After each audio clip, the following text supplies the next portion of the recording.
Hey there, welcome back. This week we're on to study number 4 in 1 John. Now, what does the world tell us that we should actually treasure? I mean, what's popular? What does our society accept as normal for us to want to pursue and to really value? What does God tell us that we should treasure? Is there a difference? If so, what's the difference? You know, Jesus said something, I think it was about Matthew 6, that what you treasure, there your heart will be also. And that's kind of the rub of it. What we're going to look at today is we're going to look at those things that we treasure, we value, and take our heart with us, that we give our hearts to. You see, there's some things that just don't go together. Light and darkness, John said last week, they don't go together. Sometimes Cubs and Cards fans don't go together. Maybe that's not quite the best example, but there are some things that just don't mix well. In the same way, John's going to make the point this week that loving God and loving the world, it doesn't mix. It doesn't go together at all. John says that you're either consumed with loving God or you're consumed with loving the world, and there's really no middle ground. One of the biggest problems I think that faces disciples is that ongoing effort sometimes to try and find a middle ground, somewhere between loving God and loving the world. And honestly, to me, it's a lot like trying to straddle a picket fence. You end up with one foot in the church and one foot in the world, and you're not comfortable. You got too much God in you, too much Jesus in you to be comfortable in the world, and too much of the world in you to be comfortable in church, comfortable in the kingdom. And boy, trying to straddle a picket fence, that could be painful. And so hopefully this lesson will help you and others to maybe kick that fence a little bit and cause people to maybe choose one side or the other. And let's hope that we all can choose God's side on this. Let's look at the text here and see what John's got to say. It's a short reading that we've got today. It's only from it's chapter 2, verses 15 through 17. And John says there, "Do not love the world or anything in the world. If anyone loves the world, the love of the Father is not in him. For everything in the world, the cravings of sinful man, the lust of his eyes, the boasting of what he has and does, comes not from the Father, but from the world. The world and its desires pass away, but the man who does the will of God lives forever." Short passage. Now, John talks about loving the world. What is the world that John's talking about? Verse 15. Is he talking about the dirt and the rocks and the trees? Is he talking about people? The Bible actually uses the world in both of those ways. Whenever it refers to the world, sometimes it's referring to creation. Sometimes it's referring to people. Is that what John's talking about here? The way I understand it is, no, he's not talking about either of those. He's talking really about a world system which is based on men's desires. Now, John says that loving the world keeps love for God out of your heart. James 4:4 says that friendship with the world is actually hatred towards God. Now, why can't love for God and love for the world exist in you at the same time? Why is there no middle ground between these two? Well, if you look over at Matthew 6, about verse 24, you're going to find out that Jesus talks about serving two masters, that it can't be done. You're going to love one and hate the other. Well, the world system is a master, and so is God. And we can't love God and love the world. We can't serve both masters. In verse 16, John gives us 3 sources of sin. All come from the world system. What are the sources of sin? Well, there's 3. The cravings of sinful man. And that means what? What are the cravings? Well, it seems like it's pretty obvious. I think Barclay defines cravings of sinful man as a life dominated by the senses. Things you can taste, touch, feel, experience. Cravings that you would have. He talks about the lust of the eyes. Again, Barclay says that's always wanting more, or the desire to be constantly entertained. Lust of the eyes. And the last one that he mentions is boasting of what he has and does. Well, that's ambition, isn't it? Seeking approval. Can you think of a sin that doesn't come from one of these three sources? I mean, I tried to think if there was any other sins that I knew of or was aware of that couldn't be directly attached back to one of these threes, and I can't find one. And if that's true, what does that tell you about the world system around you? If every sin comes from one of the three big parts of the world system, what does that tell you about the world system around you? Boredom seems to be the worst sin in the world system. Have you noticed that? Our society is constantly attacking and finding options to get away from boredom. It's as though it's a big sin. The world system we live in stresses the value of entertainment. Remember one of the definitions that Barclay had here of the lust of the eyes? Always wanting more and or the desire to be constantly entertained. The world system we live in stresses the value of entertainment. Now, is there anything wrong with pursuing entertainment? Well, there could be, couldn't there? That's a hard one to just paint in one color. I know, you'll hear from time to time, you'll hear what I call squealy Christian types get on a rage and just trash any kind of entertainment. You can't watch this kind of movie. You can't watch TV. You can't, all these different, and they come up with kind of a legalistic approach to say what you can and can't do. That would always be sin if you did it. Well, is that true? I don't think it's always true. I think the important thing for us to look at is that it could be true. Could be true for you and not for me, or for me and not for you. What would make it wrong? Well, I think the question you got to ask is, are you giving your heart to that entertainment? There's a difference between appreciating a good meal or a good movie or a video game or even a sporting event, between appreciating it and giving your heart to it. For some people, the pursuit of entertainment has become as big a threat to their spiritual fruitfulness as an obsession with money could be. We live in a country, in a time, and in a place where the pursuit of entertainment sometimes dominates the landscape of our lives. And it's really important to realize that may be more about loving the world and its system and its way of doing things than loving God and His. Now, is there a difference between entertainment and recreation? See, sometimes we confuse those two, and I think it's real important that we look at what we're talking about here and try to explain, the differences between them. Recreation has sometimes been called recreating, just breaking the word apart. To recreate means to recreate the body, maybe the mind and the spirit. It's a chance to get away, decompress, and get built back up for the challenges that are coming ahead.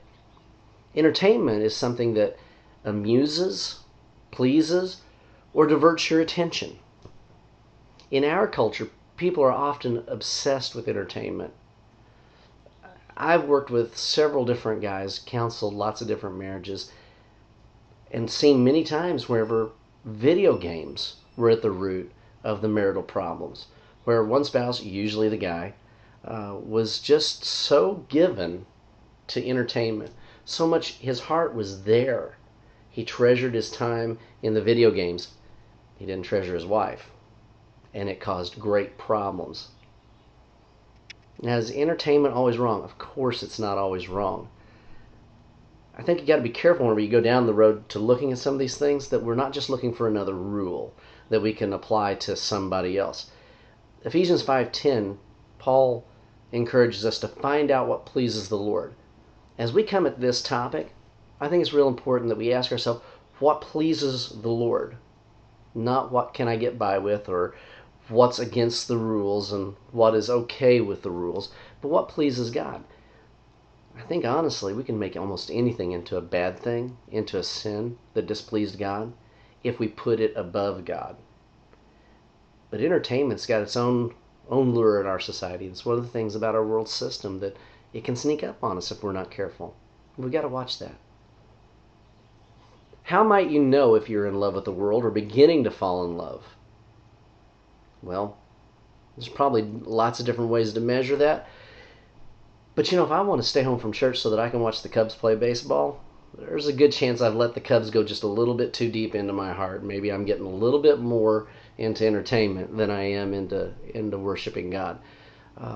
Whenever I don't want to serve God because I'm busy trying to satisfy and serve me, I'm definitely got some flags there that I'm foolish if I don't pay attention to.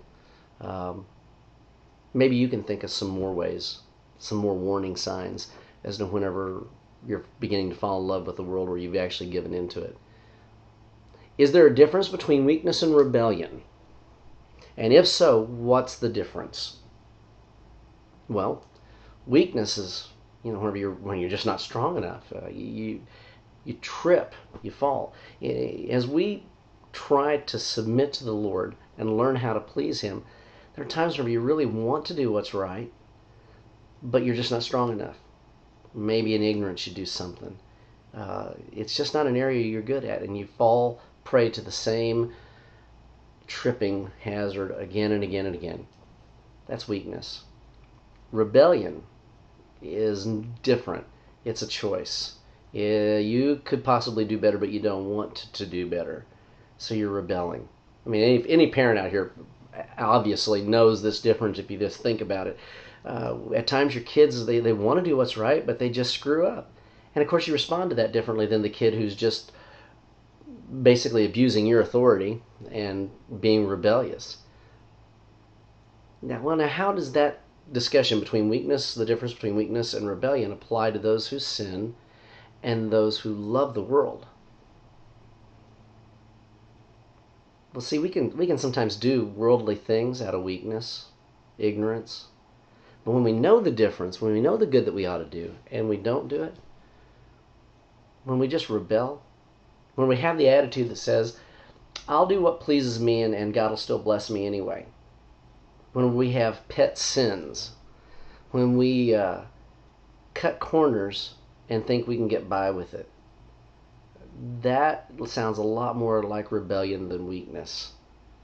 And rebellion is probably more to do with loving this world than it is with loving God. The last question I've got in this lesson is, based on what you've learned so far, what really does lead to joy and fulfillment? You see, the world system aims, I think, at the same target. The world around us doesn't say, hey, follow us and be miserable. Who would fall for that, right? They say, listen, there's a better way to do life. Have more money. Have more things. Entertain yourself. Take it easy. Enjoy the good life. Watch TV for just a couple hours and start watching the commercials that come along and see how many of them are really trying to sell you a product that takes you down the line of having some kind of joy and fulfillment. I think all of them sort of hit on that at some sort of point or another, most of them. But based on what you've been learning as you've been studying the Bible, what really leads to joy and fulfillment? What I found is trusting God is all that matters. He is good. His intentions are good. And that serving Him leads to joy and fulfillment. I frankly have tried the other way. And I bet a lot of you guys have too. And it didn't work out nearly as good as I thought that it would. I bet you ran into the same problems.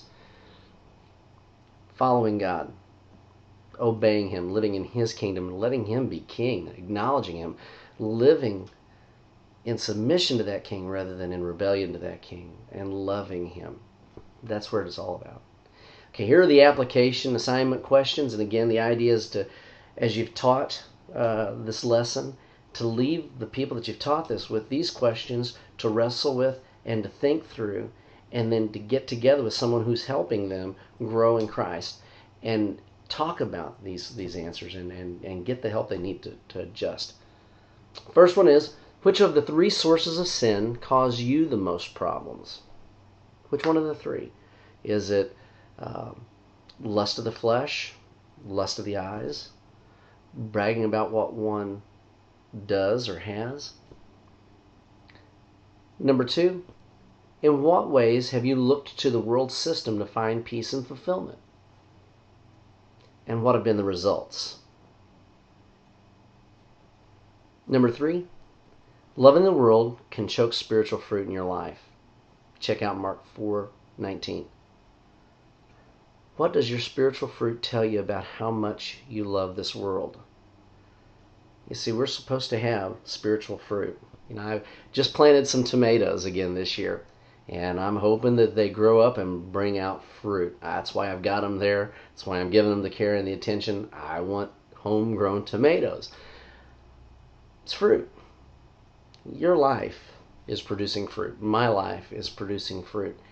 And see, you can tell something about what kind of a plant or a tree it is based on the fruit that it gives off.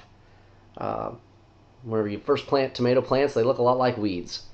But when you get tomatoes, you're sure what kind of a plant it is. Well, what kind of fruit is your life giving off? And what does it tell you about how much you love this world? Well, I hope this study blesses you, and I hope that doing this video kind of a presentation helps you prepare to lead people. Make sure, guys, that you always, always, always learn these lessons first for you. That you first take to heart before you try to teach somebody else the truth. I think it's really on us to make sure that we've learned the truth and that we've applied it to us first. That way you can share your journey with other people and help them to find the good things that you've found in Christ. If you don't get that process right, if you don't apply these things to yourself first, sometimes you just turn into kind of like a boss. You become kind of pushy. You tell people what they ought to do rather than showing them what you're learning and how to do what you've learned. Anyhow, love you guys. Praying for all your small groups, and we'll see you next time.